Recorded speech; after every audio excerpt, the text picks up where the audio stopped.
sabe, compartilhando algo com os irmãos, né? Na semana passada eu estive viajando, mas nós como igreja, até porque eu até confesso que por um instante passou na minha cabeça algo, mas na hora eu sabia o que Deus requeria de nós. Eu já estava com uma viagem marcada há muito tempo, e nós temos o hábito de na primeira semana do mês, de fato nos consagrarmos ao Senhor, jejuando e orando, e finalizando a semana com uma vigília.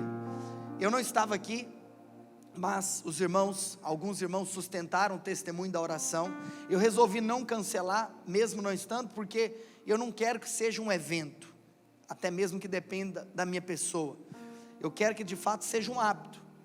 E é claro que eu sei que nas férias muitos irmãos não poderão estar, e nesse mês de julho nós temos, obviamente, dezenas ou talvez até centenas de irmãos que estão viajando, mas eu quero compartilhar algo com os irmãos. Na sexta-feira, foi até o dia que eu particularmente voltei de viagem, nós fizemos uma vigília aqui no prédio, foi lá embaixo, e eu digo para você que certamente foi um dos momentos de mais glória de Deus que eu já presenciei em toda a minha vida aqui na nossa igreja.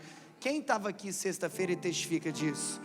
O Senhor nos visitou poderosamente. Sabe o que foi poderoso? Vou te contar uma coisa, foi a vigília que deu menos pessoas, mas foi a mais poderosa, porque não é sobre a quantidade de pessoas, é sobre a quantidade de fome que tem um lugar. E eu quero convidar você, no mês que vem, se programe a sua vida, redefina suas prioridades. Olha, eu vou insistir nisso, porque foi algo que o Espírito Santo colocou no meu coração. Nós não temos dimensão do que acontecerá no nosso meio, se nós formos um povo que lida com seriedade com as disciplinas espirituais. Você sabe, o meu alvo de fato, é nós começarmos todo mês em consagração. Já estou falando hoje, para você já se programar, não apenas para o mês que vem, mas para você decidir realizar disso um estilo de vida. Eu vou contar algo para você, na vida cristã, não tem nada mais difícil do que a oração. Olha, do fundo do meu coração eu te digo, a coisa que o inimigo mais vai tentar resistir é a oração. Eu vou te contar uma coisa, até mesmo aqueles que andaram com Jesus, eles tiveram dificuldade de orar. Você se lembra lá no Getsêmani, quando Jesus teve que exortar, e aí o engraçado foi que ele tem que exortar os 3 discípulos mais próximos que ele tinha, os 3 caras que eram mais grudados em Jesus, nem eles sustentaram naquele momento o testemunho da oração. E o Senhor Jesus virou para eles e falou: vocês não conseguem vigiar comigo nem uma hora, mas eu vou te contar uma coisa, sabe o que acontece? Se você ler o livro de Atos, você vai perceber que aquele discipulado surtiu efeito, porque uma das características mais marcantes da igreja primitiva, é que a igreja primitiva orava. Se você viajar nos 12 primeiros capítulos do livro de Atos, você vai perceber a ênfase que Lucas, o autor de Atos, relata a respeito da oração da igreja primitiva. E eu vou dizer algo para você, nós vamos edificar uma igreja comprometida com a oração. Vou te contar uma coisa, se você também voltar agora no tempo, na vida dos discípulos, qual foi a única coisa que os discípulos pediram Jesus para fazer? Ensinar eles a fazer o quê? Sabe o que é interessante? Os discípulos não viraram para Jesus e falaram assim: Jesus, você podia nos ensinar a pregar. Você já parou para pensar nisso? Jesus não virou para os discípulos e falou assim: e quando pregares, pregareis assim. Não falou isso. E quando cantares, cantarei assim. Sabe o que ele falou? E quando orares, orareis assim. Porque eu vou te falar algo do fundo do meu coração, quem ora sabe pregar, quem ora sabe adorar, mas tem muita gente buscando meios para aprender a cantar ou aprender a pregar, mas eu vou te contar, o segredo está na oração, o segredo está na oração, e nós vamos bater nessa tecla, porque do fundo do meu coração, crente é o povo que ora, e o inimigo vai tentar resistir, mas você vai perseverar em oração. Nós vamos crescer em oração. Quantos estão comigo? Fala glória a Deus onde você está. Nós vamos crescer em oração, e todas as vezes que a igreja ora, as taças vão se enchendo, E você não tem noção, quando as taças começam a transbordar, algo acontece. Vou te contar uma coisa: um povo que ora é um povo que experimenta de coisas sobrenaturais. Vou te contar, na própria sexta-feira, algumas coisas sobrenaturais começaram a acontecer aqui. Uma palavra que nós recebemos há um tempo atrás se cumpriu, por exemplo, sexta-feira. Tinha tanta glória de Deus, mas tanta glória de Deus, que algumas pessoas começaram a entrar no prédio, tamanha glória de Deus que tinha no lugar. Mas sabe por quê? Porque tinha um povo que estava orando. E eu vou profetizar que vai acontecer conosco aquilo que aconteceu no livro de Atos, que quando o povo se levantou para orar, o lugar começou a tremer. Amém? Quantos estão comigo? Você pode dar um glória a Deus? Então feche os seus olhos e vamos orar. E agora a sua oração específica é uma oração para que a sua mente fique cativa à obediência da palavra de Deus. Faça essa oração, você.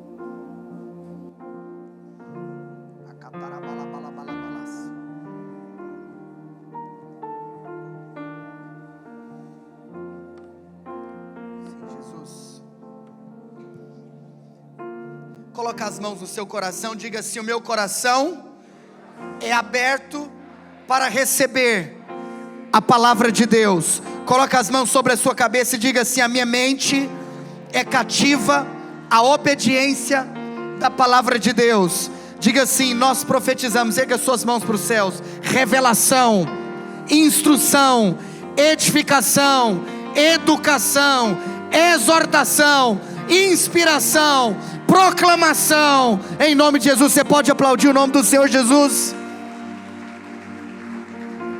Nós estamos em uma série intitulada Panorama Bíblico. O meu interesse com você nesses dias é trazer uma clareza na sua linha de raciocínio bíblica.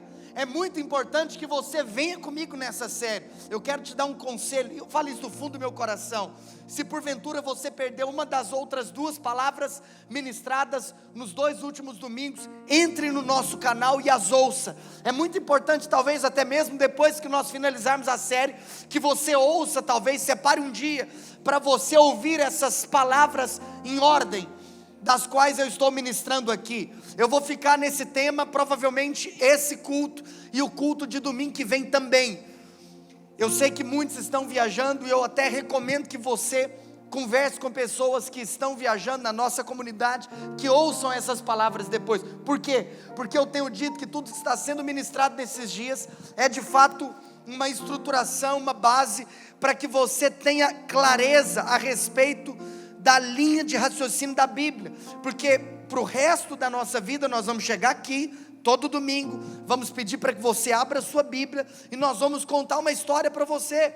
Muitas vezes tem pessoas que talvez por falta de conhecimento bíblico não entendem contextos que pregadores estão abordando, mas nós seremos um povo que ora, e nós seremos um povo também que tem fundamentação na palavra de Deus.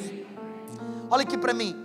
Eu disse para você que a palavra de Deus ela é dividida em 2 partes básicas, e isso é óbvio e claro para todo mundo, que é o Antigo Testamento e o Novo Testamento, ou Antiga Aliança e Nova Aliança. Algo aconteceu quando existe a finalização do Antigo Testamento e o início do Novo. Hoje eu vou tocar nessa tecla, hoje eu vou falar sobre essa transição testamentária. O fato é que dos 66 livros, 39 estão no Velho Testamento, 27 estão no Novo Testamento. Eu falei também para você que a Bíblia é dividida em classes de livros, porque você percebe que existe um agrupamento específico, aonde livros estão tratando sobre o mesmo assunto ou sobre a mesma ênfase. Por exemplo, a primeira classe de livros, e que eu já falei sobre ela nos 2 domingos anteriores, que são os livros que compõem o Pentateuco, os 5 livros da lei de Moisés, que são aquilo que os judeus chamam de Torá. Gênesis, Êxodo, Levítico, Números e Deuteronômio. Foram 5 livros escritos por Moisés e que trazem toda a lei que Deus deu ao seu povo. Agora, é importante que você entenda algo, que a ordem dos livros no índice ou no sumário bíblico não corresponde à ordem dos acontecimentos na história. E a minha proposta aqui é que você tenha dimensão de entender qual é a ordem cronológica da história, para que as coisas façam ainda mais sentido para você. Mas é interessante que o começo da palavra vai seguindo uma ordem. Então, por exemplo, literalmente o livro de Gênesis é o início de tudo, e literalmente Êxodo é a continuação de Gênesis, e literalmente Levítico é a continuação de Êxodo. Eu disse para você que em Gênesis nós temos citações de experiências individuais, onde nós vemos Deus trabalhando com indivíduos. Deus trabalha com Adão, que foi o primeiro ser a ser criado. Deus trabalha com Noé, Deus trabalha com Abraão, Deus faz uma aliança com Abraão e com toda a sua descendência, Isaac, Jacó e José. No capítulo 50 do livro de Gênesis, nós temos a finalização desse raciocínio. Depois, no livro de Êxodo, nós vemos agora que a ênfase de Deus, a ênfase da palavra e a ênfase da escritura não está no aspecto individual, mas a ênfase agora está no aspecto coletivo. Até porque Deus falou para Abraão que a promessa que ele tinha era sobre uma descendência, era sobre um povo, era sobre uma nação. É interessante que você sabe que a nação de Deus toma por nome de Israel. Diga comigo, Israel. Certa vez o Espírito Santo falou algo muito forte ao meu coração, e um dia que eu estava dando aula sobre o Antigo Testamento, porque Deus faz aliança com Abraão. Abraão tem um filho chamado Isaac, que é o filho da promessa. Isaac tem 2 filhos, um deles é Jacó. Jacó um dia tem uma experiência incrível com o Senhor. Na realidade, eu até ministrei para vocês no estudo de Gênesis no ano passado, que Jacó teve 3 grandes experiências com Deus: a experiência de Betel, a experiência de Peniel e a experiência de El Betel. Depois você pode ir no nosso canal e ouvir a palavra que eu falo sobre Jacó, é muito importante. Agora olha aqui para mim, o fato é que uma dessas experiências, na experiência de Peniel, Jacó teve o seu nome transformado, e Jacó então agora recebe um novo nome de Deus, o nome de Israel. É interessante que a nação leva o nome de Jacó, a nação não leva o nome de Abraão, e a nação não leva o nome de Isaac, a nação leva o nome de Jacó, porque quem que é Israel? Israel é Jacó. Está claro isso, sim ou não? Aí eu até compartilhei isso só uma vez nos nossos cultos, desde que eles começaram. Talvez alguns se lembrem, eu acredito que a grande maioria não. Por que que Deus, na hora de dar o nome para a nação, coloca o nome de Israel e não de Abraão ou de Isaac? A Bíblia não fala. O que eu acredito particularmente, você pode jogar fora se você quiser, é algo que um dia o Espírito Santo ministrou ao meu coração. Sabe o que é interessante? Porque o povo de Deus é de fato o povo dos Jacós. Deus trabalha com Jacó. Alguns entenderam. Jacó é o imperfeito, Jacó é o enganador, Jacó é o pecador, mas Jacó é o pecador perdoado. Quem que é a igreja? A igreja são os Jacós que foram transformados em Israel. Você entende? Jacó sou eu, Jacó é você, Jacó é o povo. É por isso que o Senhor falou, é desse cara que era pecador, que era desprezado, que tinha uma sentença de morte, que eu vou edificar o meu povo na terra. E a nação de Israel é literalmente os descendentes de Abraão. Agora vem comigo. Você sabe que eles foram parar no Egito, ficaram escravos lá por 400 anos, eu já contei essa história para você, e Moisés é levantado por Deus como um instrumento, de fato, para que aquele povo recebesse a libertação daquele tempo de escravidão. O livro de Êxodo, Êxodo significa saída, narra a saída do povo da nação egípcia para o retorno àquela terra que Deus tinha prometido a Abraão. Porque é interessante que Deus não tem apenas um povo, Deus também dá uma terra a esse povo. Olha aqui para mim, eu tenho uma palavra para te dizer. Se você faz parte do povo de Deus, a promessa para você é que Ele tem uma terra para você, Ele tem um lugar para você. Nós como povo de Deus precisamos entender qual é o lugar que Ele tem para nós, porque para o povo de Deus existe a terra da promessa, para o povo de Deus existe o lugar de Deus. O povo de Deus não tem que ficar perambulando, o povo de Deus precisa de estancar as suas raízes no lugar onde o Senhor nos colocou, no lugar onde o Senhor nos plantou. Está claro isso? Agora, é claro que existe o aspecto missional, existe o aspecto missionário, aonde muitas vezes nós habitamos em tendas a fim de simplesmente mudar de lugar, porque o Senhor está nos levando para mudar, mas isso é um outro assunto, isso é um outro tema. E a grande questão é que então eu disse para você, que depois do livro de Êxodo, quando esse povo está retornando, o povo saiu do Egito e está retornando, eu mencionei para você, que quando Jacó estava na frente de um monte chamado Monte Sinai, quando Moisés, ninguém me corrigiu, meu Deus do céu, a situação está feia aqui, quando Moisés sobe o Monte Sinai, o que acontece? Deus dá a lei a ele. O livro de Levítico, nos seus 27 capítulos, divididos em duas partes, a primeira parte vai do capítulo 1 ao capítulo 10, a segunda parte vai do capítulo 11 ao capítulo 27, nós temos então toda a explanação da lei do Senhor, aquilo que o povo deveria fazer a fim de se aproximar de Deus. Sabe o que é interessante? Porque hoje nós falamos muito sobre esse termo religião, que nós não vivemos religião, nós vivemos cristianismo, e isso é verdade, porque hoje nós não temos religião, hoje Cristo é a nossa religião, mas o fato é que antes de Cristo vir à terra, o judaísmo era sim a religião estabelecida por Deus. Quem está comigo diga amém. E aí então aquele povo tinha que viver debaixo da orientação daquela lei. O livro de Levítico então é o livro que o Senhor nos dá essa lei ao seu povo. Mas o fato é que depois que Moisés desce do Monte Sinai, ele tem que continuar essa caminhada. E quando ele continua essa caminhada, nós temos então o livro de Números. Eu citei para você no domingo passado algo muito triste, que no livro de Números eles estavam em uma caminhada que naturalmente falando era para durar 40 dias, mas que terminou durando 40 anos. Deus me livre, imagina você viver algo que era para durar 40 dias e você demora 40 anos para viver isso. Tudo isso porque o povo andava em círculos ao invés de seguir a direção, ao invés de seguir o caminho.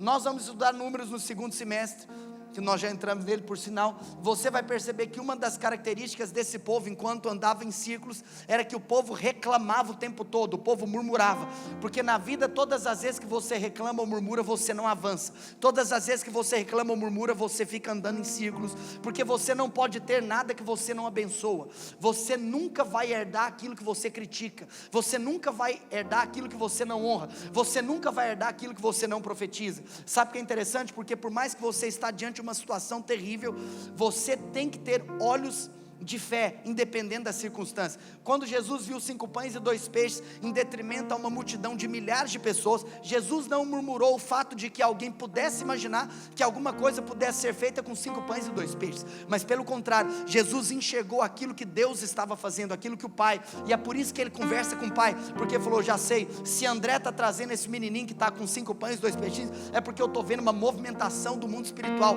então minha conversa é com o mundo espiritual. Pai, eu te dou graças porque eu sei que essa é a provisão que o Senhor está me dando. E é interessante que a multiplicação sempre acontece quando há gratidão, a multiplicação sempre acontece quando há bênção liberada, a multiplicação nunca acontece quando há murmuração, a multiplicação nunca acontece quando há reclamação. É por isso que se nós queremos andar para frente, nós precisamos de abrir a nossa boca e profetizar, não aquilo que nós estamos vendo, mas aquilo que nós desejamos ver. Está claro isso?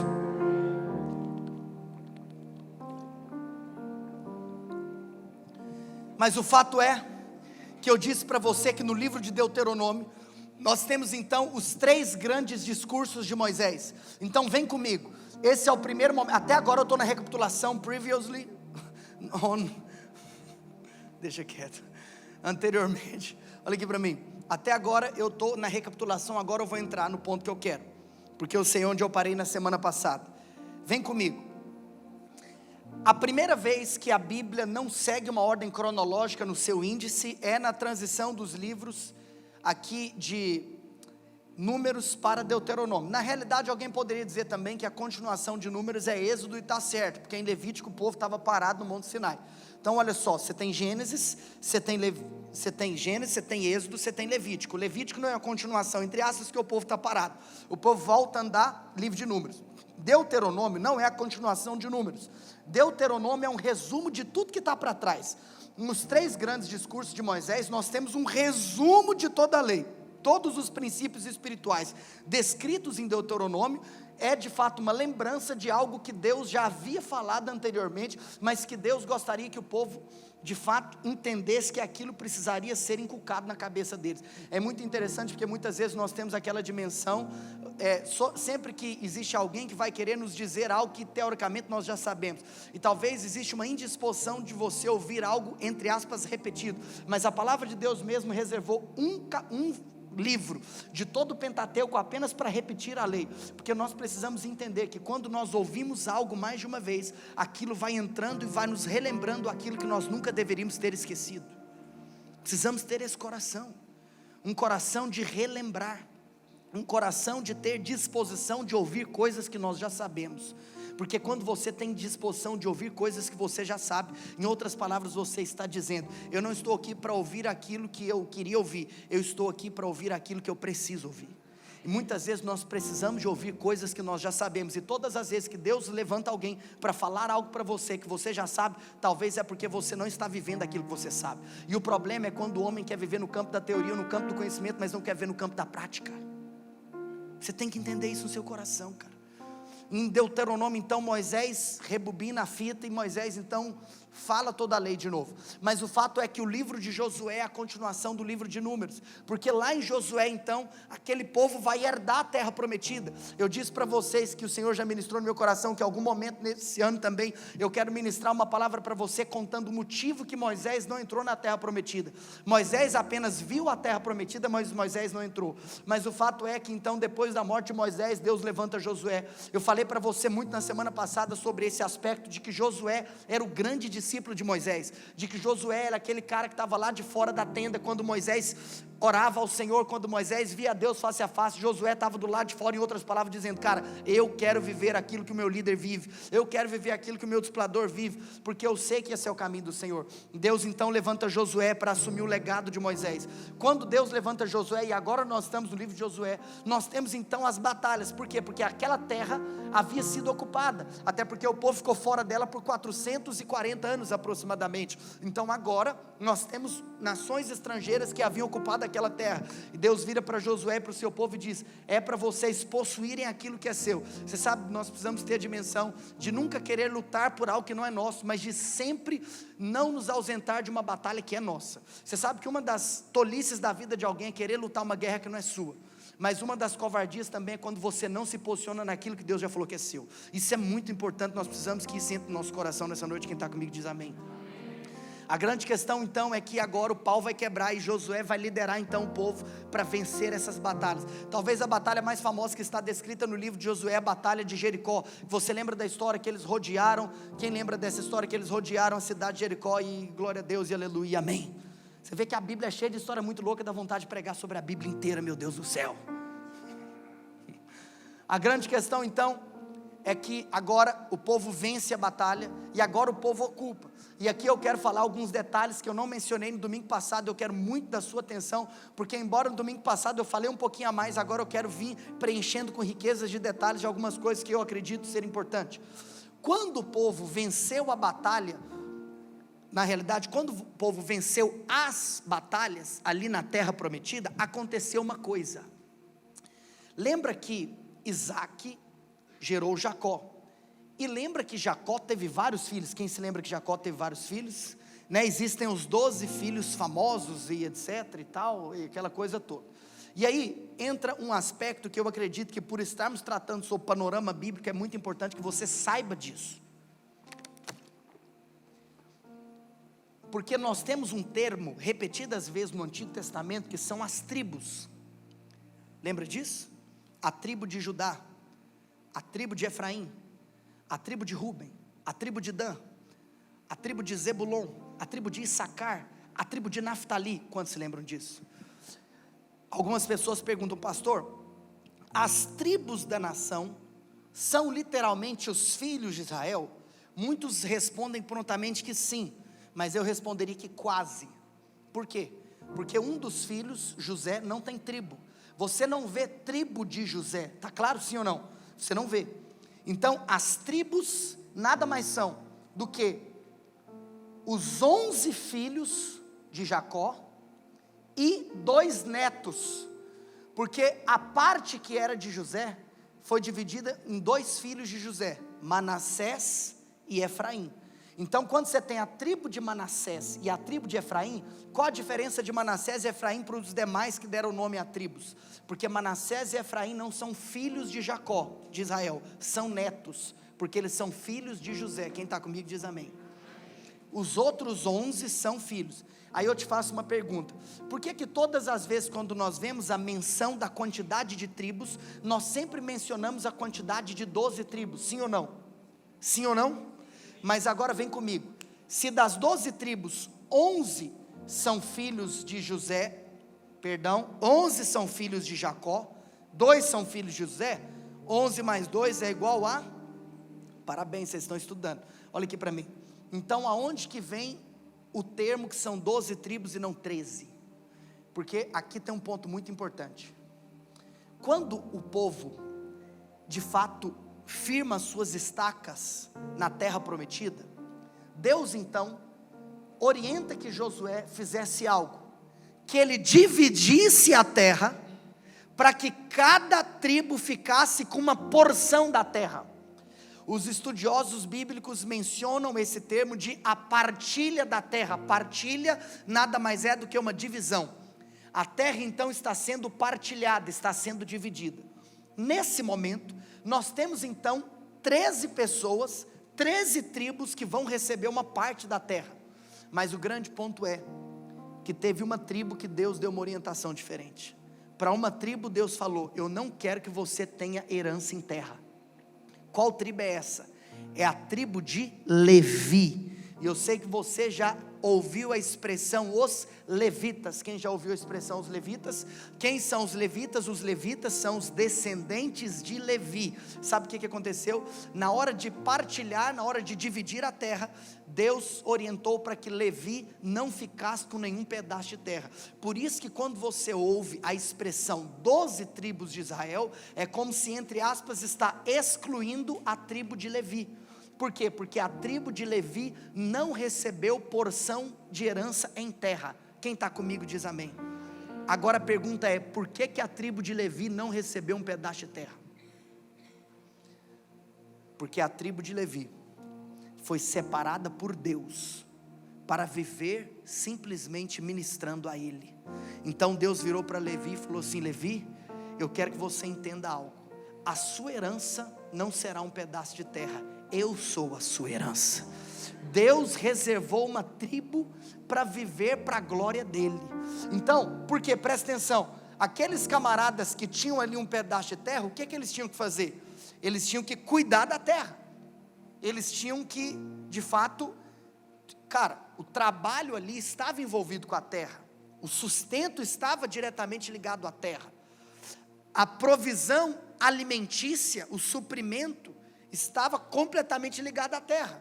Então os caras trabalhavam, plantavam, colhiam para viver.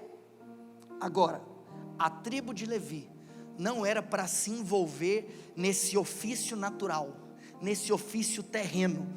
A tribo de Levi não podia se ocupar do serviço terreno, porque a tribo de Levi estava reservada para cuidar do ofício celestial. Você entende quanto isso é poderoso, cara? Isso é muito poderoso. Então Deus falou: cara, a sua herança não é uma porção de terra, eu sou a sua herança. Que o Senhor levante levitas no nosso meio, que não estão ocupados com os serviços da terra, mas que estão ocupados com o serviço dos céus.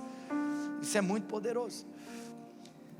Só abrindo parênteses, até porque nós estamos em uma aula de panorama bíblico, você sabe também que existe a expressão sacerdotes. Um parênteses que eu quero mencionar para você, e eu já fiz essa explicação em uma palavra que está no nosso canal do YouTube, chamado Uma Nação de Sacerdotes. Você vê que nós já falamos coisa pra caramba aqui, né? Nessa palavra, uma nação de sacerdotes, eu expliquei para você que todo sacerdote é um levita, mas nem todo levita é um sacerdote. Diga comigo: todo sacerdote é levita, mas nem todo levita é sacerdote. Por quê? Porque a questão é que a linhagem sacerdotal é uma linhagem que começa a partir de um homem que inclusive é o irmão de Moisés, chamado Arão. Quem são os levitas? Todos aqueles que são descendentes de Levi. Quem são os sacerdotes? Todos aqueles que são descendentes de Arão. Diga comigo, levitas, descendentes de Levi. Fala assim, sacerdotes, descendentes de Arão. Arão era descendente de Levi. Portanto, se ele é descendente de Levi, toda a sua descendência também é descendente de Levi. Então, todo sacerdote é um levita. Mas, obviamente, se apenas os descendentes de Arão eram sacerdotes, você tem um monte de levita que não é descendente de Arão. Então, você tem levita que não é sacerdote. Ficou claro isso? E depois, o Senhor, na constituição do tabernáculo, Ele traz uma divisão de ofícios. Os levitas eram responsáveis por cuidar de algumas partes no tabernáculo que estavam ligadas à manutenção do tabernáculo, que estavam ligadas à logística para que os sacrifícios acontecessem. E os sacerdotes eram os responsáveis por ministrarem a Deus, literalmente sendo ali aquela pessoa que estava se relacionando com o ofertante. Então, os levitas trabalhavam nos bastidores e os sacerdotes estavam ali na linha de frente, sendo instrumentos de Deus para que o povo realizasse o seu sacrifício. Quem está comigo diz amém.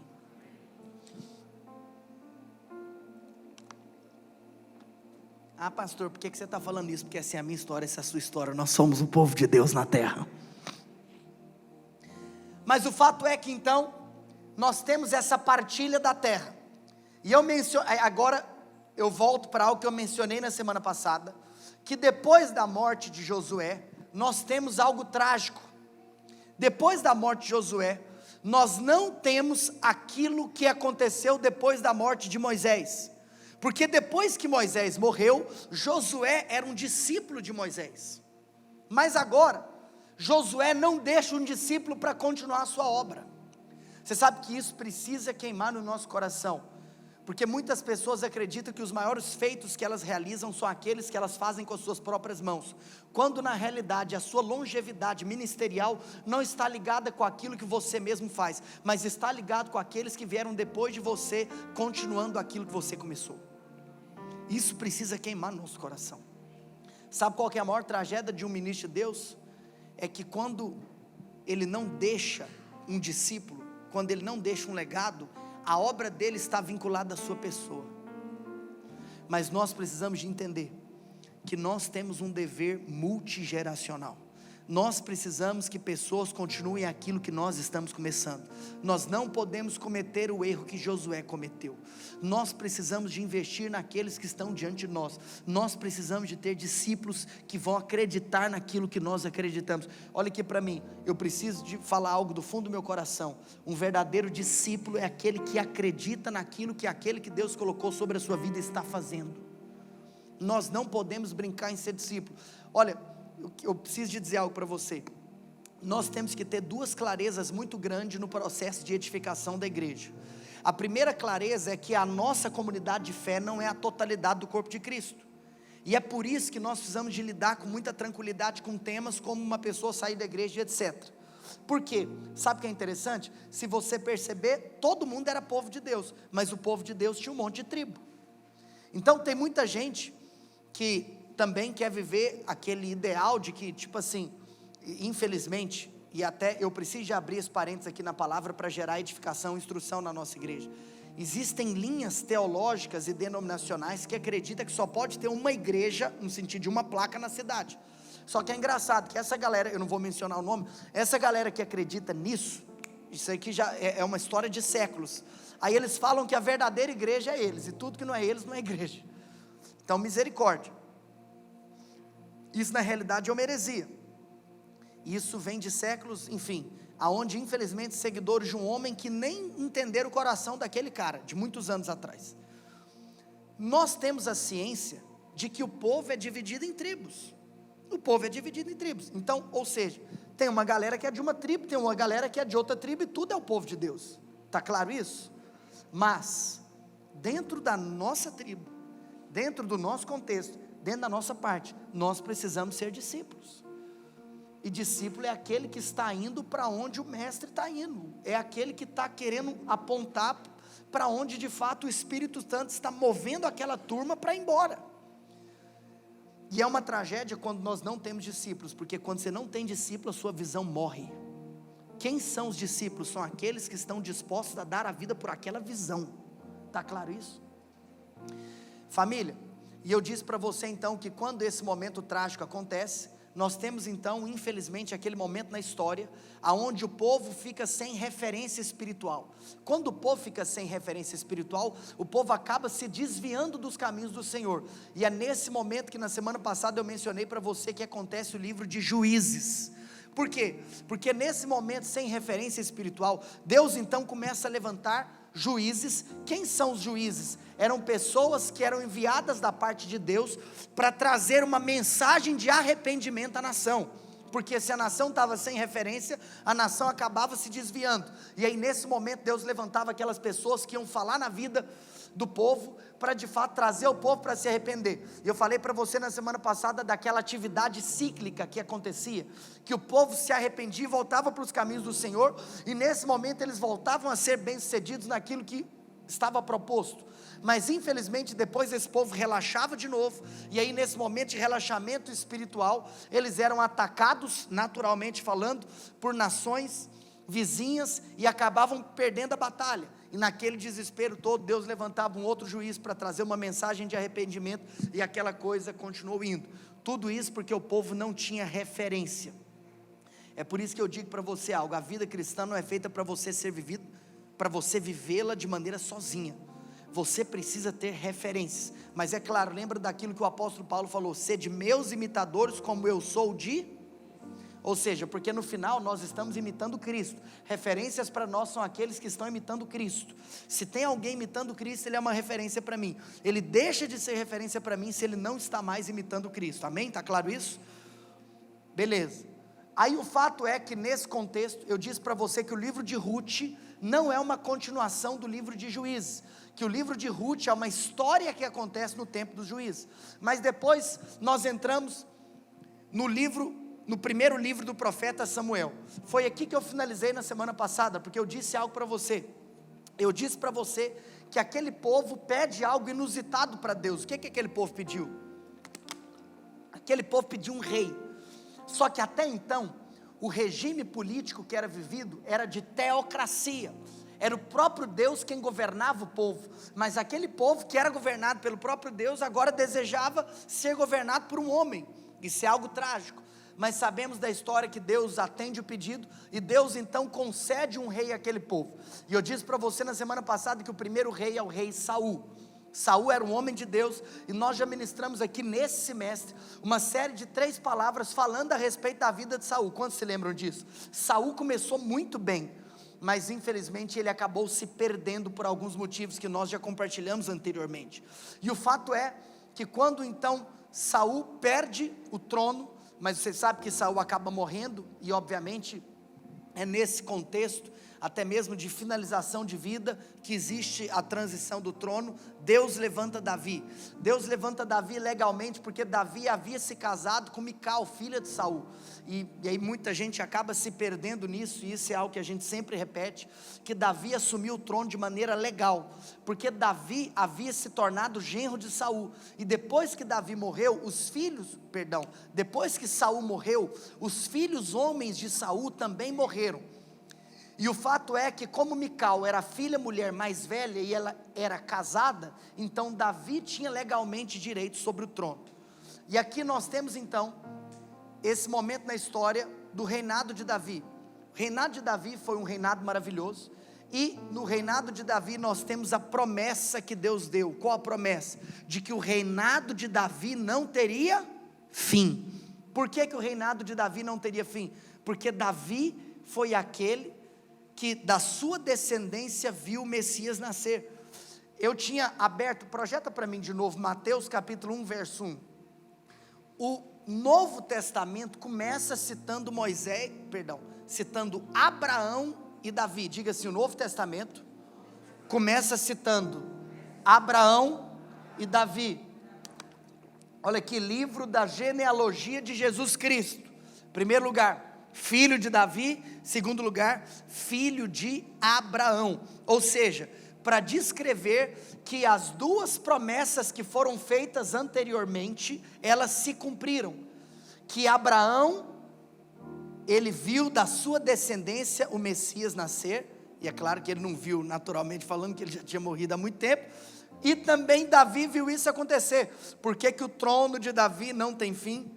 Porque é da descendência de Davi que nasce o Cristo, aleluia.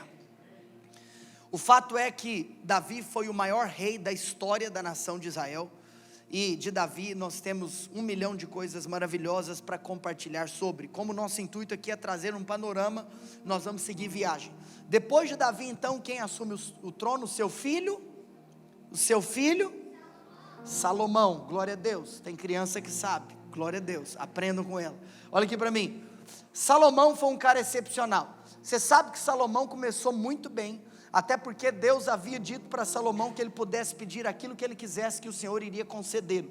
E imagina se Deus vira para você e fala: cara, eu te dou o que você quiser, você pode me pedir que eu vou te conceder. Dentre tantas coisas que poderiam passar na cabeça de um ser humano, aquilo que Salomão decide pedir é por sabedoria. E obviamente essa foi a cartada genial da vida dele, porque se você tem sabedoria, você tem condição para conquistar qualquer coisa que você deseje.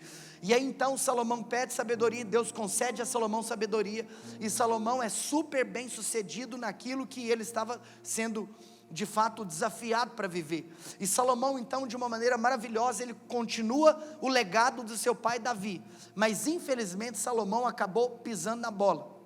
Porque você sabe da história, Salomão arrumou um monte de mulheres, e essas mulheres só trouxeram problemas para a vida dele, até porque ele arrumou mulheres que não temiam o Senhor.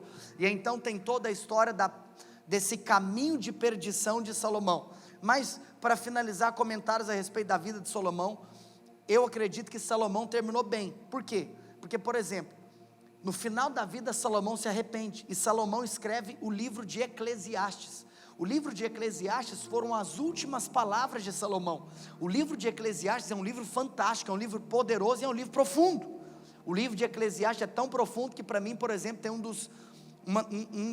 das citações mais profundas de toda a palavra de Deus, que é Eclesiastes capítulo 7, quando Salomão diz: é melhor ir à casa onde há luto do que ir à casa onde há festa. Salomão fala: é melhor você ir num funeral, é melhor você ir num velório, do que você ir para uma festa. Você sabe que para você entender isso, você precisa de fato, de revelação espiritual do porquê que ele está dizendo isso. Salomão mesmo conclui: porque é lá no funeral, é lá no velório, que você vai ver o seu fim. A grande verdade é que quando você está numa festa, você não está preocupado em absolutamente nada, mas quando você está no velório, você está preocupado com tudo. Está claro o que eu estou falando? Agora imagina um cara chegando a esse nível de revelação. Se nós fôssemos voltar 4 capítulos, no capítulo 3, nós temos aquele capítulo maravilhoso, onde Salomão diz que há tempo para todas as coisas. Cara, como o discernimento dos tempos é a coisa mais importante na vida de um homem de Deus, cara. Discernir que há tempo para tudo. Então, ou seja, se nós entendermos aquilo que Salomão diz, nós obviamente chegamos à consequência que Salomão terminou muito bem. Mas o fato é que depois de Salomão, nós precisamos de destacar o que aconteceu. Depois de Salomão, nós temos então o tempo do reinado de Roboão. Diga comigo, Roboão. Olha aqui para mim: Saul, primeiro rei; Davi, segundo rei; Salomão, terceiro rei; e Roboão, quarto rei. Por que nós precisamos destacar o reinado de Roboão? Porque infelizmente, ao contrário de Salomão e ao contrário de Davi, que muita coisa boa aconteceu, Roboão fez a pior besteira que alguém poderia fazer. Roboão viveu algo terrível. Roboão viveu algo que, cara, a pior coisa que poderia acontecer com o povo de Deus, Roboão foi um instrumento capeta para fazer. Roboão conseguiu dividir o povo de Deus. Agora, como assim, pastor? Não foi Roboão que dividiu. Vamos lá contar a história para você. Isso é muito importante, porque quando nós falamos de panorama bíblico, isso é algo que vai nortear muito a continuação do Antigo Testamento. Vem aqui. Se fôssemos relatar a respeito de livros bíblicos, você tem Samuel, Reis, Crônicas. Toda essa história que eu estou narrando para você, são histórias que estão descritas nos livros de Samuel, Reis e Crônicas. Ou seja, toda a história do povo está sendo relatada nesses livros. Se você vai para os livros poéticos, foram livros escritos por esses homens que viveram esse período da história. Então, por exemplo, eu mencionei que Salomão escreveu o livro de Eclesiastes, mas você sabe, Salomão escreveu o livro de Provérbios, Salomão escreveu o livro de Cantares. Você sabe que no livro de Salmos, por exemplo, o salmista mais famoso de todos é Davi. Ou seja, os livros poéticos foram escritos por esses homens que estão vivendo a história de Samuel, Reis e Crônicas. Daqui a pouco eu vou falar sobre os profetas. Vem comigo. O que aconteceu nos dias do reinado de Roboão? Nos dias do reinado de Roboão, na realidade aconteceram várias coisas, como idolatria, entre outras. Mas eu quero destacar uma coisa que aconteceu. Vem comigo para esse princípio espiritual que você tem que levar para a sua vida. Sabe qual era um dos segredos de Salomão? É que Salomão tinha conselheiros. Salomão tinha pessoas que falavam com ele, pessoas que falavam na vida dele. Sabe o que é louco? O homem mais sábio que passou pela terra ouvia pessoas darem conselhos a ele. Mas o engraçado é que uma característica de uma geração independente é que pessoas não querem ouvir o que outras têm a dizer. Pessoas não querem ouvir conselhos de outras que já trilharam aquele caminho. E infelizmente o mundo prega uma liberdade falsa. O mundo prega uma independência carnal, uma independência infernal. Nós não temos que ser dependentes de homens, nós só somos dependentes de Deus. E no processo da dependência de Deus, Deus vai colocar homens para falar da parte dele na sua vida. Sabe o que é interessante? Agora, por que eu estou contando isso? Porque a pior besteira que Roboão fez tem a ver com esse fato. Sabe o que é interessante? Salomão tinha os seus conselheiros. Depois que Roboão assume o trono, Roboão, ele então tinha algumas conversas com os conselheiros do seu pai. E aqui entra o ponto, que um dia, em uma dessas conversas que o rei Roboão estava tendo com os conselheiros do seu pai, aí um dia eu me peguei pensando, cara, se Salomão era o homem mais sábio que a terra já viu, eu fico pensando na sabedoria que tinha aqueles caras que aconselhavam o homem mais sábio. Aí fica até engraçado, então, será que os caras eram mais sábios do que Salomão? Enfim, é porque ser sábio não significa saber de todas as coisas. Ser sábio significa você ter a capacidade de ouvir pessoas que podem saber o que você não sabe. Tem gente que confunde a sabedoria com deter todo o conhecimento. Então, obviamente, esses conselheiros tinham conhecimentos ou tinham visões diferentes que Salomão não tinha. E aí, o fato é que então esses conselheiros viraram para Roboão e falaram assim: Roboão, nós precisamos de bater um papo com você sobre algo que tem assolado o povo. O seu pai Salomão estava cobrando uma carga de impostos muito pesada, e o povo está cansado, o povo está preocupado, o povo não está aguentando essa carga tão pesada tributária. Agora olha que engraçado, isso aqui é um assunto natural. E aí então nesse momento, os conselheiros de Salomão viraram para Roboão e falaram assim: Roboão, sabe o que você tem que fazer, cara? Você tem que abaixar os impostos, você precisa de aliviar para o povo, está pesado. E aí, nesse contexto, Roboão tem uma ideia magnífica. A ideia de Roboão é: já sei, eu vou compartilhar isso com os meus amiguinhos, com os meus coleguinhas. E aí, ele pega o conselho dos anciãos sábios e vai começar a contar esse conselho no churras dos parças. E aí lá no churras dos parças, ele fala: galera, te contar uma coisa para vocês, você sabe, eu sou o rei, aquele negócio. E os caras vieram falar da gente diminuir os impostos, cara. Agora, é claro que você pode pensar que obviamente uma nação é bancada pelos impostos. Aí os amiguinhos dele, no churras, né, entenda pelo amor de Deus, viraram para ele e falaram assim: Roboão, você está louco? Não, Roboão, sabe o que você tinha que fazer, cara? Você tinha que aumentar os impostos mais ainda. E aí, o cara brilhante falou: cara, Quem que eu vou ouvir? Esses veião? Ou a juventude? A galera? Vai lá, bonitão, quebrar a cara. Sabe o que aconteceu? Ele ouviu os coleguinhas e não ouviu os sábios conselheiros do pai. Resultado: ao invés de diminuir os impostos, ele aumentou mais ainda a carga tributária. Aí sabe o que começou na nação? Uma grande revolta. E aí teve um cara que era um dos grandes líderes do exército da nação, chamado Jeroboão. Diga comigo, Jeroboão. Você precisa entender isso, porque tem muita gente que confunde esses nomes e acha que Jeroboão tem a ver com Roboão. São caras completamente diferentes, pelo contrário, são inimigos. Jeroboão era um dos líderes do exército da nação, e a nação tinha um rei, Roboão. Jeroboão começa então um movimento separatista. Jeroboão lidera uma rebelião, da qual eles tinham um alvo: se separarem do reinado de Roboão. Você está entendendo tanto que a coisa foi trágica? Deixa eu te contar uma coisa. Você lembra que a nação foi dividida em quantas partes na terra? Quantas partes? 12, sim ou não? As 12 tribos de Israel. Lembra que eu já te contei que Levi não tinha parte, etc e tal, né? Enfim, depois a gente poderia falar sobre o que os levitas faziam, no sentido de que tinha algumas cidades que eram da responsabilidade deles, que eram as cidades refúgios, mas isso é uma outra história. Olha aqui para mim. Das 12 tribos da nação, pasme no que eu vou te contar, 10 tribos decidiram seguir junto com Jeroboão e se separar de Jerusalém. Gente, a coisa foi tão grave que das 12 tribos, 10 decidiram se separar. E aí então, por que você precisa de entender isso?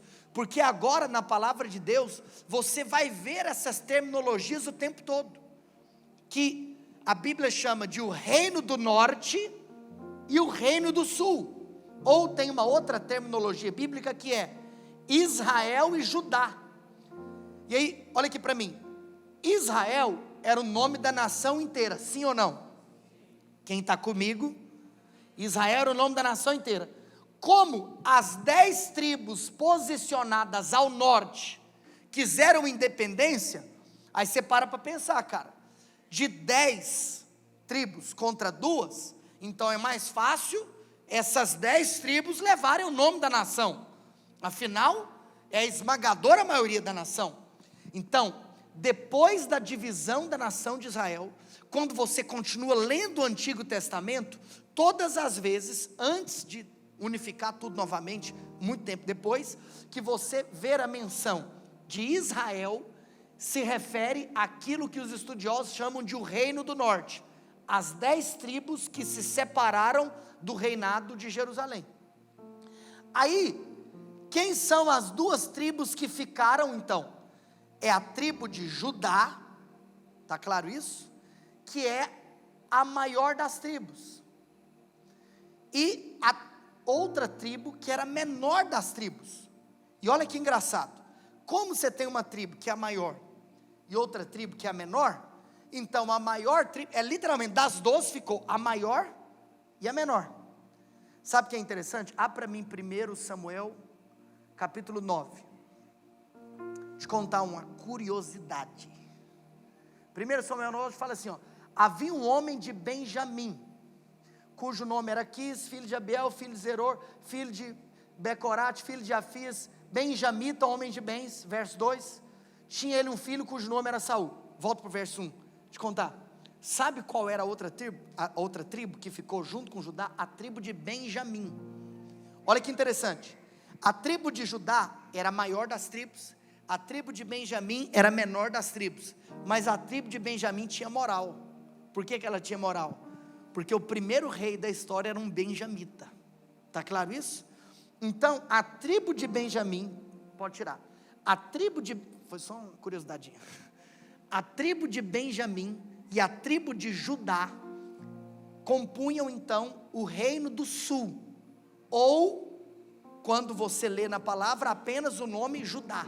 Então Israel agora passa a se referir das 10 tribos ao norte, e Judá passa a se referir sobre as 2 tribos ao sul. E aí então agora, presta atenção nisso que eu vou te falar. Agora você tem 2 histórias paralelas na Bíblia. Agora você tem no Antigo Testamento 2 histórias. Agora, ao mesmo tempo, existem 2 reis governando a nação de Deus. Você tem os reis do sul, os reis de Judá, e você tem os reis do norte, os reis de Israel. Então, por exemplo, depois da separação, a história começa com Roboão de um lado, porque Roboão continua reinando sobre Judá e Benjamim. E por outro lado, Jeroboão se torna o primeiro rei do reino do norte, ou de Israel. É importante você entender que a capital do reino do norte era Samaria, e a capital do reino do sul continua sendo Jerusalém. Está claro isso? Agora, eu quero finalizar o Antigo Testamento dizendo algo para você. Eu preciso da sua atenção, olha só.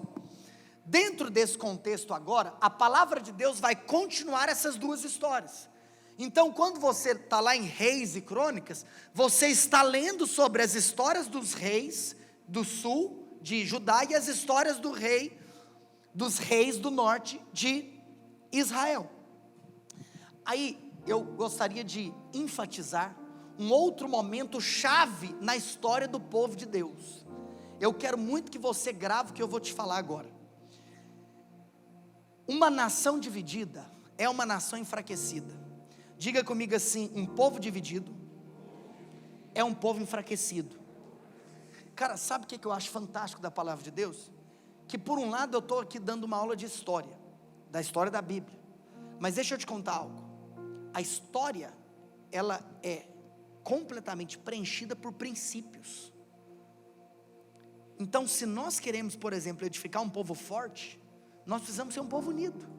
Porque um povo dividido é um povo enfraquecido. Sabe o que aconteceu com a nação depois que ela se dividiu? Ela se tornou mais fraca. Então, por várias vezes, o povo de Deus perdeu várias batalhas. E acontecia que o povo perdia batalhas, e aconteceu algumas tragédias. Agora, vem comigo nisso que eu vou te falar. A pior parte da história do povo de Deus foi quando o povo de Deus foi levado cativo a outras nações. A nação de Israel, que era a parte de cima, as 10 tribos, já tinham sido levadas cativas outras vezes. Mas só existiu um momento na história que Judá, as 2 tribos do sul, Judá e Benjamim, foram levadas cativas para outra nação. Eu preciso da sua atenção agora, isso aqui é muito importante, porque essa é uma dos pontos altos do Antigo Testamento, o entendimento do que está acontecendo aqui, porque isso também vai dividir os profetas. Vem comigo. O que acontece? Você sabe que Jerusalém, que é a capital do sul, só foi levada cativa uma vez, que foi quando os babilônios invadiram e tomaram Jerusalém. Eles invadiram, e aí toda a nação já estava cativa. Como eu disse, Israel já tinha sido cativo outras vezes, mas Jerusalém, o reino de Judá, nunca tinha sido cativo. E você sabe que Deus levanta profetas para contar que isso ia acontecer, cara. Você sabe que aí, por isso que eu queria enfatizar algo. O Antigo Testamento vai terminar com profetas maiores e profetas menores. Vai terminar com a história dos profetas. Quem são os profetas maiores? Isaías, Jeremias, Ezequiel e Daniel. Quem são os profetas menores? Oséias, Joel, Amós, Obadias, Jonas, Miqueias, Naum, Abacuque, Sofonias, Ageu, Zacarias, Malaquias. Aí você me pergunta, pastor, uma pergunta: qual é a diferença dos profetas maiores e dos profetas menores? É a estatura? Não. É a importância? Não. Olha aqui para mim. A terminologia maiores e menores apenas se refere à quantidade, ao volume do manuscrito deixado. Ou seja, os profetas maiores deixaram manuscritos maiores, livros maiores. os profetas menores deixaram livros menores. Só isso. Está claro isso? Por exemplo, vou te fazer uma afirmação. O maior livro dos profetas menores, ele é basicamente do mesmo tamanho do que o menor livro dos profetas maiores. Alguém até pode confirmar aí para mim. O menor livro dos profetas maiores é Daniel. Daniel tem 12 capítulos. E se eu não me engano, e alguém pode olhar enquanto eu falo, o maior livro dos profetas menores é o livro de Oséias, que eu estou em dúvidas em 12 ou 14 capítulos. 14. Então olha que interessante. 14 capítulos, nós temos o livro de Oséias, que é o maior de todos os profetas menores. E 12 capítulos é o livro de Daniel, que é o menor de todos os profetas menores. Ou seja, o maior livro dos profetas menores é basicamente do mesmo tamanho do menor livro dos profetas maiores. Pastor, não entendi. Deus te abençoe, filho. Então fala assim, a terminologia maior e menor, diga assim, não se refere à importância, se refere ao tamanho dos livros. Está claro isso? Agora, qual é uma boa divisão que nós podemos fazer quando falamos dos profetas? Aí você vai entender porque que eu estou tocando esse assunto. É que todos os profetas que escreveram livros bíblicos, eles são divididos em 3 classes. Diga comigo, 3 classes. A primeira classe são os profetas pré-exílicos, a segunda classe são os profetas exílicos, e a terceira classe são os profetas pós-exílicos. Ou seja, alguns desses profetas profetizaram antes do exílio babilônico. Outros profetas profetizaram durante o exílio babilônico. Por exemplo, vamos lá, de cabeça, qual foi um profeta que profetizou estando na Babilônia? Daniel. Daniel estava na Babilônia, ele foi levado cativo. Ou seja, Daniel é um profeta exílico. Você tem profetas que profetizaram antes do exílio, profetas que profetizaram durante o exílio, e profetas que profetizaram depois do exílio, que são os profetas pós-exílicos, pré-exílicos e pós-exílicos. Agora, eu estou finalizando o Antigo Testamento para nós finalizarmos o culto e Novo Testamento domingo que vem. Olha aqui para mim, qual é a questão? A questão é que então, só teve uma vez na história que o povo foi levado cativo, que foi quando a Babilônia invadiu, e até algo interessante, vem comigo para isso que eu vou te contar. Por que que a Babilônia invadiu?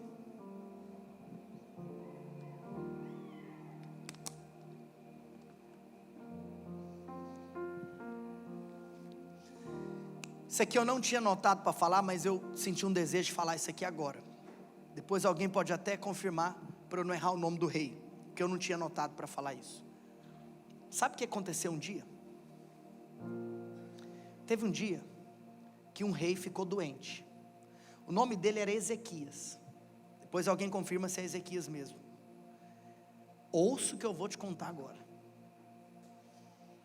Aconteceu uma das coisas mais loucas na história da Bíblia com esse homem chamado Ezequias. Um dia, Deus mandou o profeta Isaías visitar Ezequias e contar para Ezequias que ele ia morrer. Olha que louco. Deus virou assim: Isaías, vai lá e avisa Ezequias que ele vai morrer. Cara, Isaías é um profeta de verdade. Porque você imagina se obedecer essa direção de Deus, você virar para o rei, para o homem mais poderoso, e falar assim: cara, você vai bater as botas.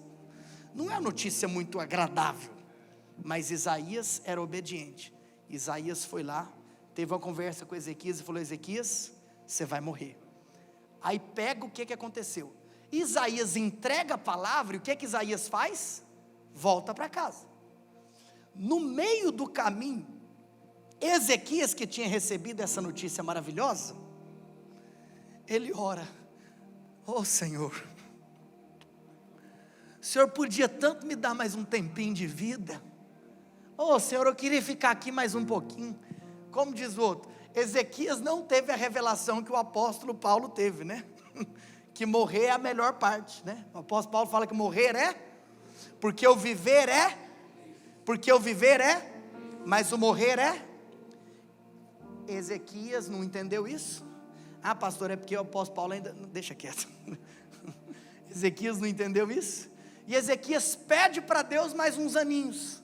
Aí, Deus falou assim: Ezequias, já que você quer, eu vou te dar.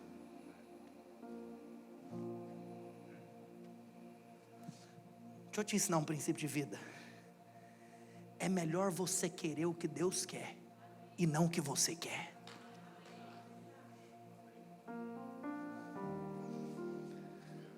Ô, gente, está ruim porque eu vou ter que acabar o culto agora.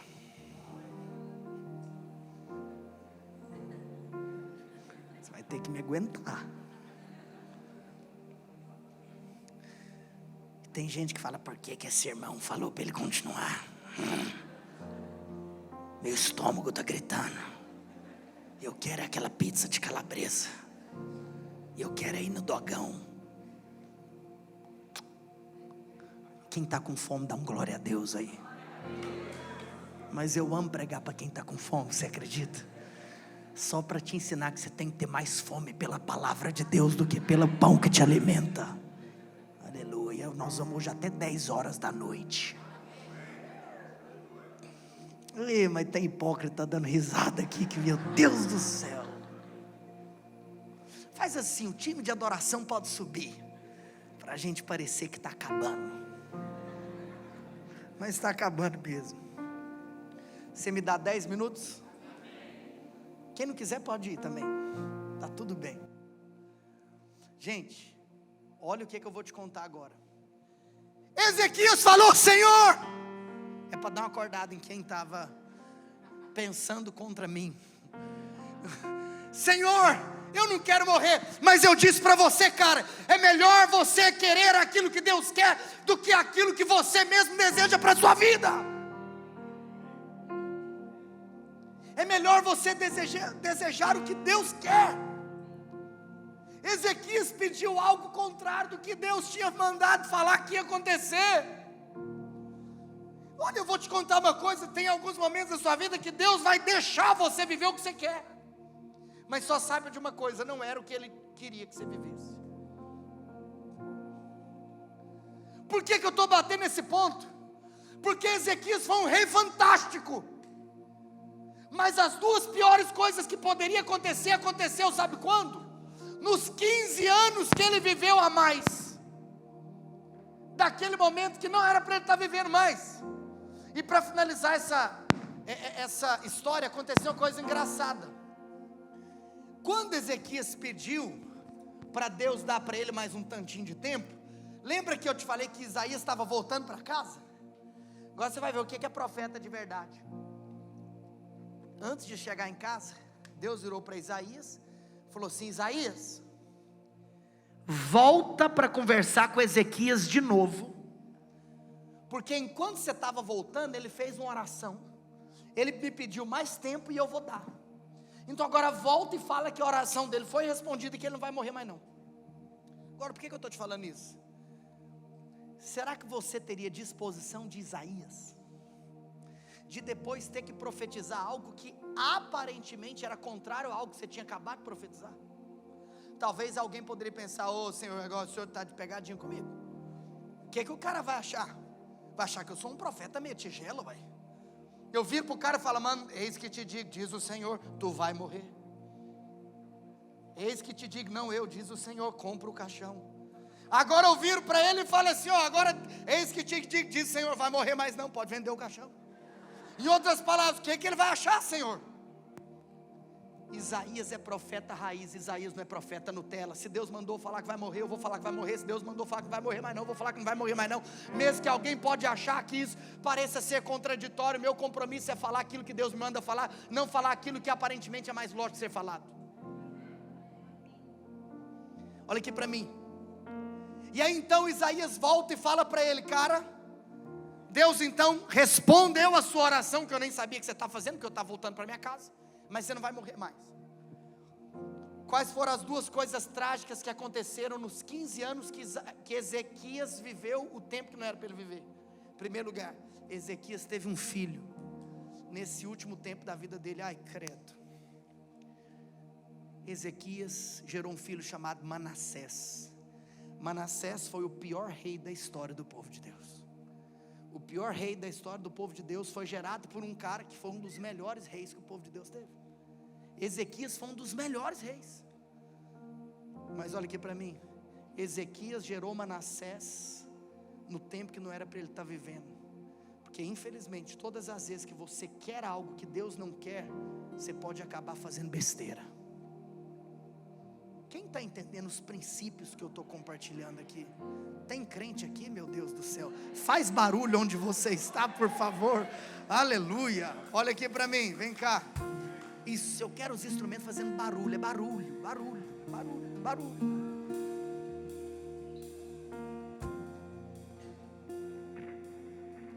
A questão é,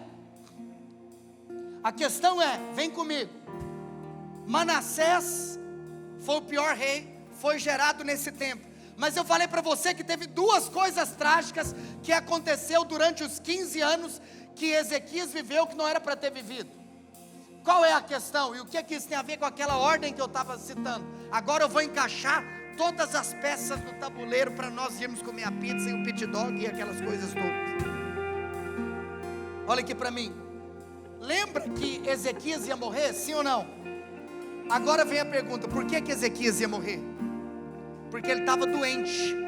Está claro? O que aconteceu? Por diplomacia, diga comigo, diplomacia. Quando Ezequias estava doente, algumas nações fizeram visitas diplomáticas, no sentido de que, olha, o rei está doente, nós vamos lá então, o rei da nossa nação vizinha está doente, nós vamos lá então, por diplomacia, visitá-lo no leito do hospital. Uma das nações que enviou uma comitiva para visitar Ezequias quando estava doente, era a nação babilônica. E aí aconteceu algo trágico. Quando a Babilônia chegou para visitar Ezequias, Ezequias já estava melhorzinho um pouquinho.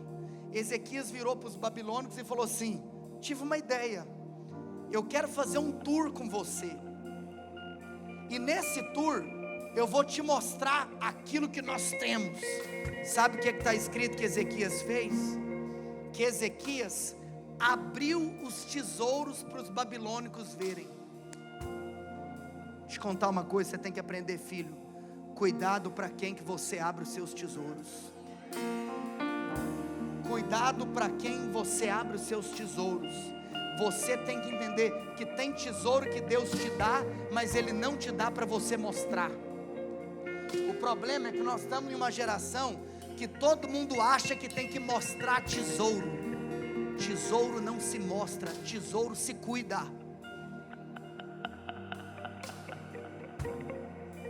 O que aconteceu?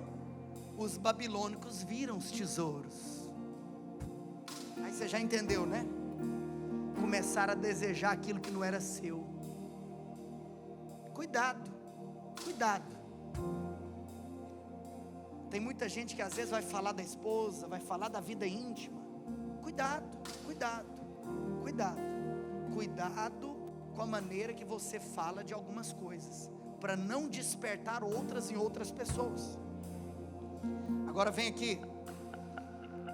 Os babilônicos então se encheram de desejo de pegar aqueles tesouros. Foi por causa disso que aconteceu a invasão, que o povo terminou exilado. Você está vendo tanto que a palavra de Deus, as coisas se encaixam?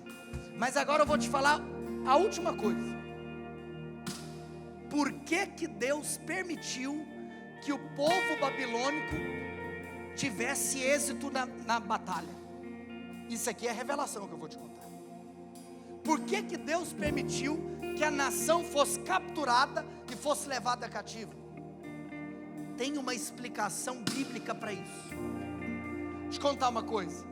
Lembra lá no início da história, quando Deus deu uma lei para o povo? Lembra que o povo tinha que obedecer uma lei? Quem está comigo, meu Deus do céu? Deus deu uma lei para o povo. Sabe o que é interessante? Que Deus deu a lei antes de dar a terra, porque Deus sempre te dá a instrução antes de te dar a promessa. Deus deu a lei antes de dar a terra. O problema é que tem muita gente que quer a terra antes de ter a lei. Você quer a promessa antes de entender o que você tem que fazer com a promessa. Meu Deus do céu, é muito profundo o que eu estou falando, cara. O que isso tem a ver? Porque uma das coisas que Deus tinha mandado o povo fazer, sabe o que foi? Deus falou assim: olha, quando você tiver a terra, você tem que cuidar da terra, e você tem que fazer do jeito que eu estou te ordenando fazer. Eu vou abrir um parênteses. Você lembra daquela história que é bíblica, dos ciclos de 7 anos? Quem se lembra disso? Quem se lembra disso? Olha aqui para mim. Eu não vou pregar sobre isso hoje, depois um dia eu prego sobre isso. Mas o ciclo de 7 anos é mais ou menos assim. O primeiro ano na vida de alguém, e isso tem a ver com a palavra de Deus, é um ano de aprendizado, é um ano de plantação. Diga, primeiro ano é ano de plantação. Diga isso comigo, plantação e aprendizado. Diga mais alto, plantação e aprendizado. Aí é o seguinte, segura. Cada ano tem algo específico para aquele ano. Mas Deus disse que no 6º ano o homem iria desfrutar de algo chamado o ano da bênção tríplice. No 6º ano o homem ia colher 3 vezes mais de tudo que tinha sido plantado. Olha que louco, cara. Deus tem uma promessa para nós, que no 6º ano de um ciclo que nós vivemos, nós vamos experimentar de uma bênção tríplice. Sabe por que tem gente que não experimenta de bênção tríplice nas suas vidas? Porque eles nunca concluem ciclos, eles estão sempre começando uma coisa nova. Aí sabe qual que é o seu problema? Você está lá no 2º, 3º, aí você volta para o 1º por causa de outra coisa. Você nunca persevera. Se você não persevera em alguma coisa específica que você faz, você nunca vai colher a bênção tríplice que Deus reservou para isso que você está fazendo. O problema é que você sempre está trocando o ciclo, cara. Fica no ciclo. Saiba o valor de você terminar aquilo que você começa, cara. A história de homens de Deus são histórias de pessoas que finalizam e não que começam um monte de coisas e não finalizam nada. Se o primeiro ano você vai plantar, no 6º ano você vai colher 3 vezes mais. A pergunta é, por quê? Vem comigo. Porque o ciclo é de... Vem comigo, cara. O ciclo é de 7 anos. De quantos anos? No 6º, você colhe 3 vezes mais. Sabe por quê? Porque Deus deu uma ordem, que no 7º ano, você tem que descansar.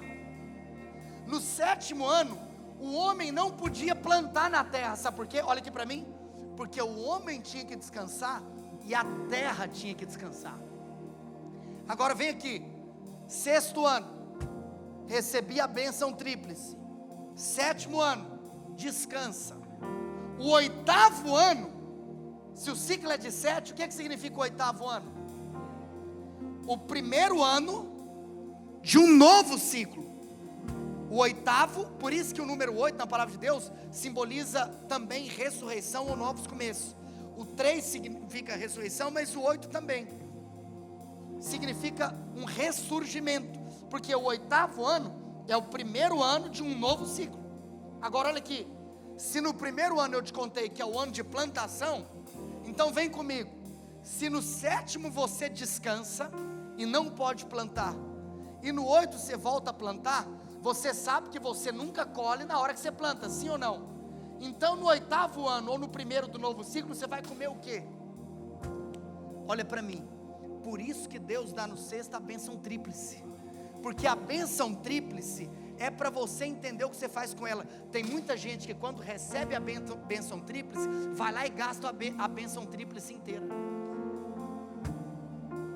Deus te dá a bênção tríplice para você entender que é a provisão e suprimento para a estação que você está vivendo, para a estação do descanso, 7º ano, e para mais uma estação que é o recomeço. Você está vendo o tanto que Deus é perfeito, cara? Agora olha aqui para mim. o que aconteceu? O povo desobedeceu o mandamento de descansar a terra no 7º ano. E sabe o que o povo fez durante toda a história? O povo ficou plantando no ano que não era para plantar. Se eu te contar, você não vai acreditar. Sabe por quantos anos que o povo desobedeceu a lei do ano sabático? O povo desobedeceu a lei do ano sabático por um período histórico de 490 anos. Aí eu te faço uma pergunta: quantos anos sabáticos você tem em um período de 490 anos de história? Se o ano sabático é a cada 7 anos, porque é o 7º, então você divide 490 por 7. 490 dividido por 7 é quanto? 70. Sabe por que o povo ficou cativo na Babilônia por 70 anos? Porque, em outras palavras, Deus disse: eu mandei vocês deixarem a terra descansar, vocês me desobedeceram e não deixaram ela descansar. Então eu quero te contar, querendo você ou não, a terra vai descansar todos os anos que era para ela ter descansado. É por isso que Deus permite que o povo seja cativo por 70 anos. Mas por quê? Porque Deus é perfeito. No final desses 70 anos, o que acontece? Exatamente no fim dos 70 anos. E o louco é o seguinte, que os babilônicos não estão sabendo que eles são apenas peças no tabuleiro do céu. Quero te contar uma coisa: os seus inimigos não sabem que eles são apenas peças no tabuleiro do céu. Deus está com a mão no tabuleiro e Deus está mexendo cada peça da maneira que Ele, soberano das nações, determina. Sabe o que acontece? Exatamente no fim dos 70 anos, Deus arquiteta uma história, Deus arquiteta toda uma situação que eu não vou contar, porque meu tempo já se foi há muito tempo, você já está morrendo de raiva de mim. E aí o que Deus faz? Deus permite que o povo retorne para a terra, exatamente 70 anos depois. Então todos os profetas foram divididos nessas 3 classes: os profetas pré-exílicos, que profetizaram antes do cativeiro na Babilônia; os profetas exílicos, que profetizaram durante os 70 anos que o povo estava cativo na Babilônia; e os profetas pós-exílicos, que profetizaram depois de toda essa história. E aí, a consideração final que eu faço é que os livros de Esdras e Neemias, que são livros lá do tempo dos profetas, dos livros históricos, olha que interessante, Esdras e Neemias, está lá nos livros históricos: Gênesis, Êxodo, Levítico, Número, Deuteronômio, Josué, Juízes, Ruth, Samuel, Reis, Crônicas, Esdras e Neemias. Lembra disso? Para depois entrar nos livros proféticos e nos profetas. Por isso que eu falei que a Bíblia não segue uma ordem cronológica de acordo com o índice ou do sumário bíblico. Por quê? Porque que horas que Esdras e Neemias aparecem na história?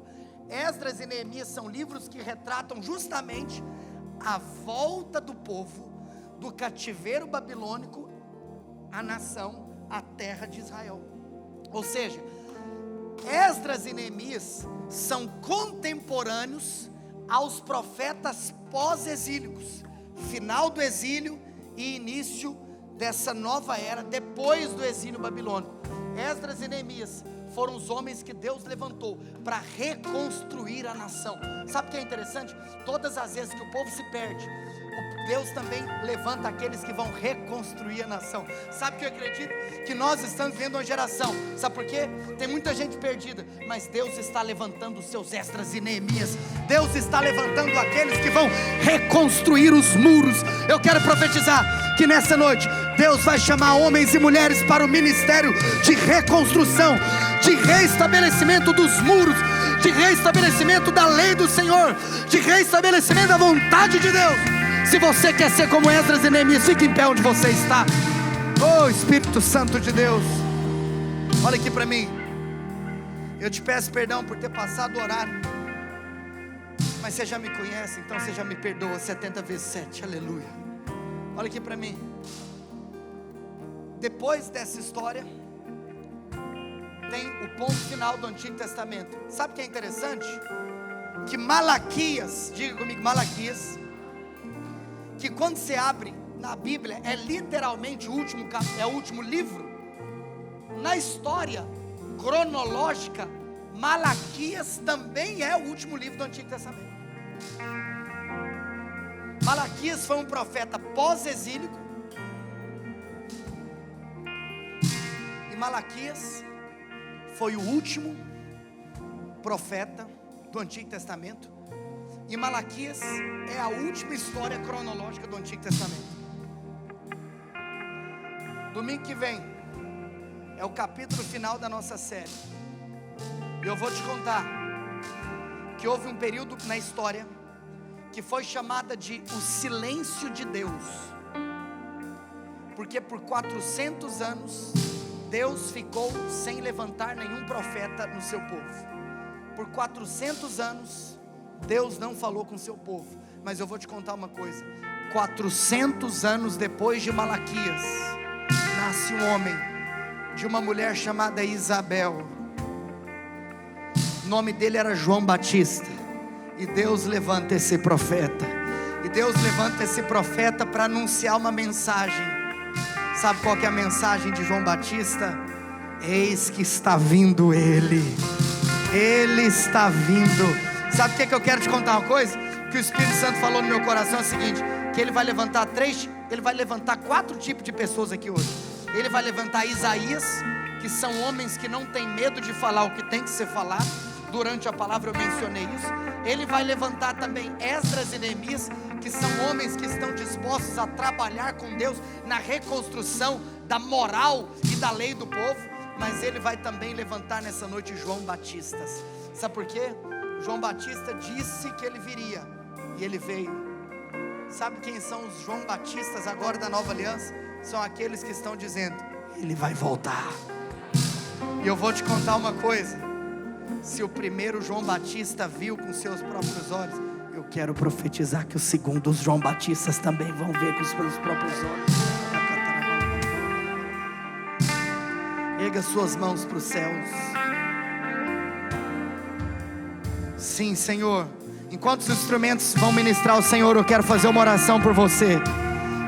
Mas eu não vou cantar nenhuma música, porque eu quero que você vá embora daqui hoje com fome. Eu quero que você vá embora com aquela sensação de que queria ter ficado mais.